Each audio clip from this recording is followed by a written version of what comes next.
দিন। মুর্শিদাবাদের ফিরে দিন তৃণমূলকে খবর দিন। এবারে ডাক্তার নির্মল সাহাকে জেতান, মোদিজির কাছে পাঠান। রাজনীতি ঠিক করবে এই মুর্শিদাবাদ, এই লোকসভা নির্বাচন। সাগরদিঘিতে রাতের অন্ধকারে ভোটারদের টাকা বিলির অভিযোগ তৃণমূলের বিরুদ্ধে। শনিবার রাতে কাবিলপুর এলাকায় গ্রামবাসীরা জেলা পরিষদ সদস্য আনারুল হক বিপ্লবের গাড়িতে ভাঙচুর চালায় বলে অভিযোগ। গ্রামবাসীদের অভিযোগ, ভোটের আগে টাকা বিলি করা হচ্ছিল। এই ঘটনায় চড়ছে রাজনৈতিক পারদ। বহরমপুর শহরেই 4 star deluxe premium hotel with luxury and comfort golden retreat.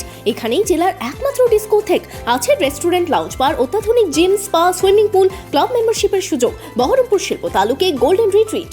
Lok Sabha ভোটের আগে রাতের অন্ধকারে ভোটারদের টাকা বিলির অভিযোগে উত্তপ্ত মুর্শিদাবাদের জঙ্গিপুর লোকসভার সাগরদিঘি এলাকা।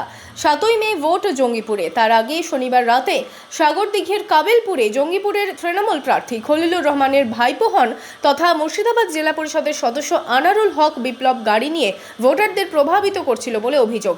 এই ঘটনায় স্থানীয়রা তার গাড়িতে ভাঙচুর চালায় বলে অভিযোগ। পুলিশ গিয়ে তাকে উদ্ধার করে। জঙ্গিপুরের নির্বাচনী সভায় যোগ দিতে এসে এই ঘটনা নিয়ে তৃণমূলের বিরুদ্ধে ভোটারদের প্রভাবিত করার অভিযোগ তুললেন বিরোধী দলনেতা শুভেন্দু অধিকারী।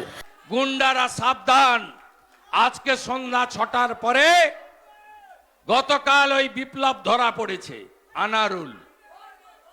আনারুল কাবিলপুরে গেছিল রাত্রিবেলা স্করপিওতে টাকা নিয়ে। আমি প্রথম ভিডিওটা পাই। এরা বহু লোকজন আছে আমার সব গ্রামে গ্রামে, আপনারা দেখেছেন। এদের একটা হচ্ছে, এদের দুটো জিনিস আছে, হামলা করো আর মামলা দাও, এর বাইরে আর কিছু নেই।